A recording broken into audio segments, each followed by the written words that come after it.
first part of the lecture notes for section 3, which is called a new plan of government. What you're going to do is you'll watch this video just like we would take notes in class.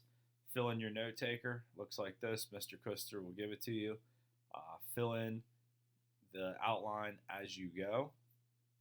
You can pause this anytime you want to get things filled in, but please watch it all the way through so you get the explanations of the different concepts. So here we go.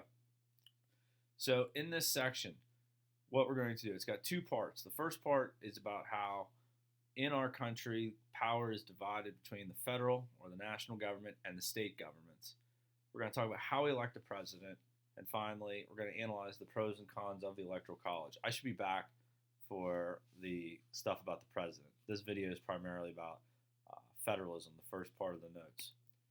So federalism, as you can see by the definition that you have to write in, is sharing power between the national government and the state governments. Now remember, under the Constitution, the states gave up power, but they still wanted to have the authority to do certain things within their borders. They didn't want to give up the power to do everything. So federalism is when you have a national government and state governments working together, where the federal government has some power and the state government has other powers, and there is some things that they share.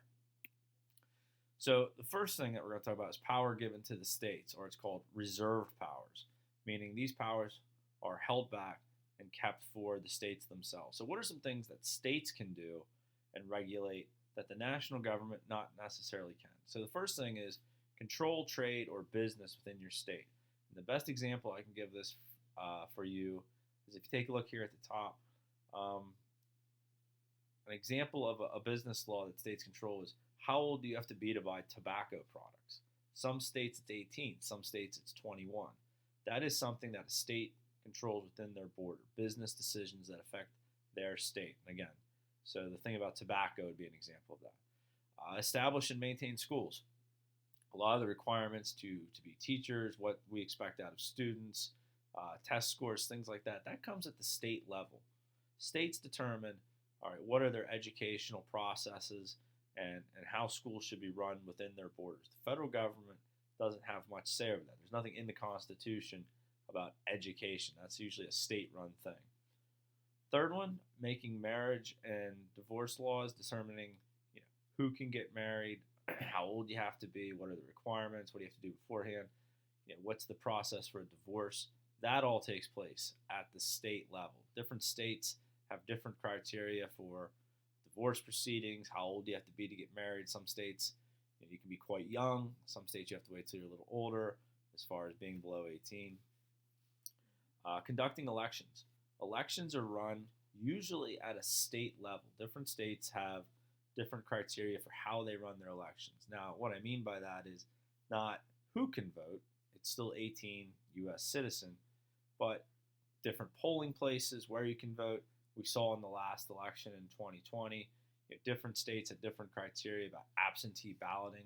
Some states made it easier to vote by mail. Some states didn't want it. Again, that's up to the different states at a state level, the voting procedures for state, local, and federal elections.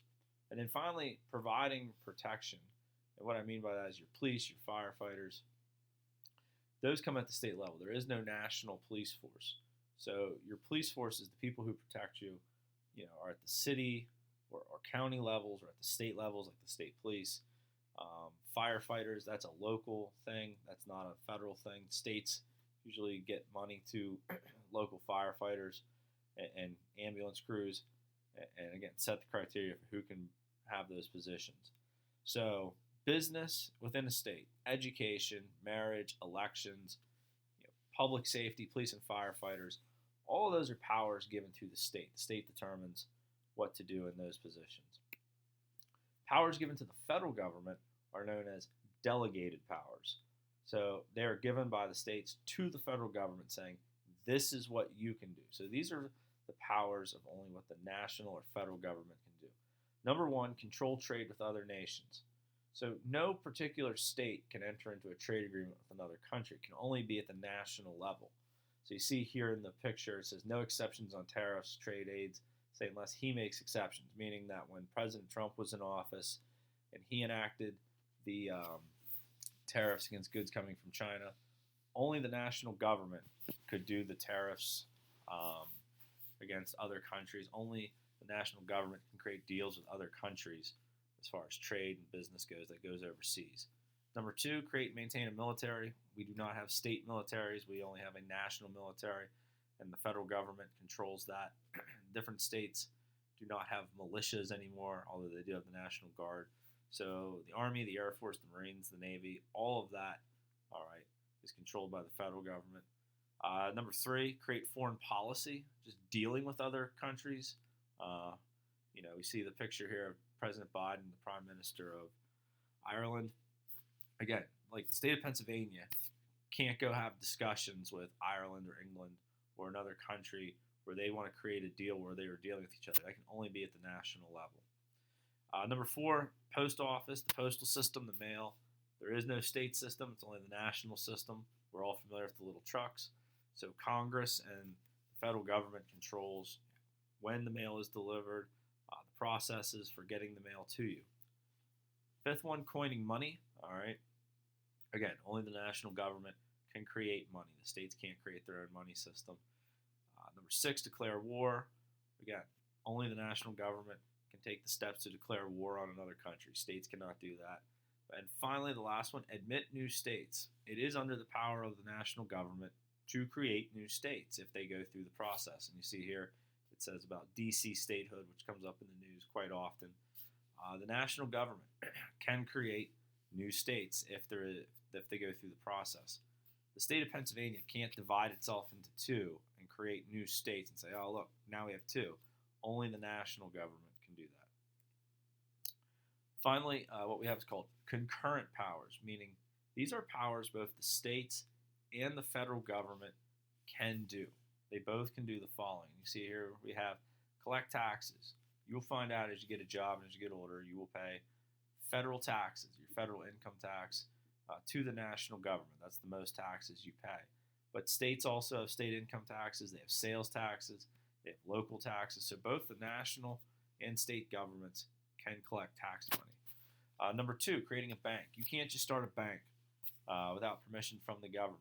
You can get permission from the national government, or you can get permission from a state government to get a charter to start a bank. Either one would suffice.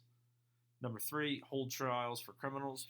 Depending on the type of crime and severity of crime, the national or federal government can arrest someone and have them tried in federal court.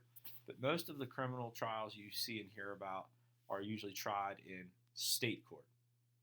So, but either one can hold criminals accountable for their crimes.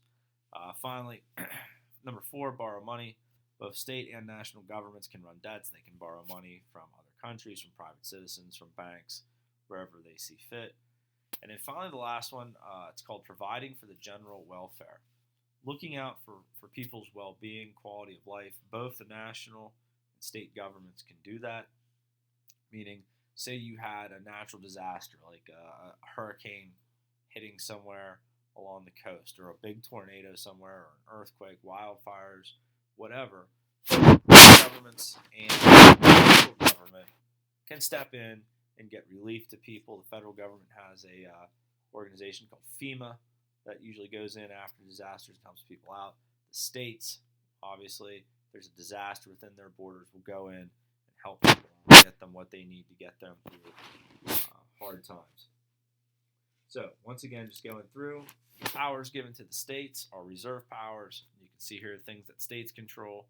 The federal government, it's called delegated powers. And again, anything usually having to do with another country, the military, money, the postal system, or admitting new states is only powers given to the federal government.